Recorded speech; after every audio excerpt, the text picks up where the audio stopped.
வீரிகளின் தேவதைகளுக்கு பிரியாணி விருந்து. தஞ்சாவூர் பெரிய கோவிலின் சித்திரை பெருவிழாவை முன்னிட்டு தேரோட்டம் கடந்த வாரம் கோலாகலமாக நடைபெற்றது. பல்லாயிரக்கணக்கான பக்தர்கள் திரண்டு வந்து தேரை வடம் பிடித்து இழுத்தனர். தஞ்சை மாநகராட்சி சார்பில் சுமார் 300க்கும் மேற்பட்ட தூய்மை பணியாளர்கள் தேரோட்டம் நடைபெறுவதற்கு முன் அனைத்து ரத வீதிகளையும் தூய்மைப்படுத்தியதுடன் தேரோட்டம் முடிவடைந்த அன்று இரவுக்குள் 4 ரத வீதிகளிலும் தூய்மை பணியாளர்கள் தொடர்ந்து தூய்மை பணியை மேற்கொண்டனர். ஆங்காங்கே பக்தர்கள் வீசிய குடிநீர் பாட்டில், நெகிழி பொருட்கள் மற்றும் அன்னதானம் நடைபெற்ற இடங்களில் இருந்த வாழை இலை, பாக்கு மட்டைகள் உள்ளிட்ட உணவு கழிவுகளை உடனுக்குடன் அகற்றி தூய்மைப்படுத்தினர்.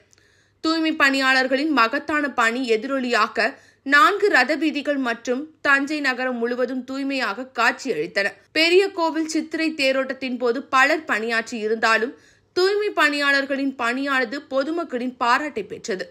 தூய்மை பணியாளர்களின் அர்ப்பணிப்பு மிகுந்த சேவையை பாராட்டி கௌரவிக்கும் வகையில் தஞ்சை ஜோதி அறக்கட்டளை சார்பில் அவர்களுக்கு விருந்தளித்தனர்.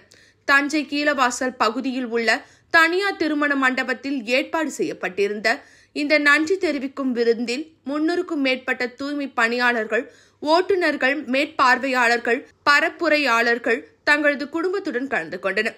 சிக்கன் பிரியாணி, சிக்கன் கிரேவி, முட்டை, தயிர் சாதம், ஐஸ்கிரீம் உள்ளிட்டவைகளை ஜோதி அறக்கட்டளை சார்பில் நிர்வாகிகள் தங்கள் கரங்களால் தூய்மை பணியாளர்களுக்கு பரிமாறி அவர்களது அர்ப்பணிப்பு சேவைக்கு நன்றி தெரிவித்தனர்.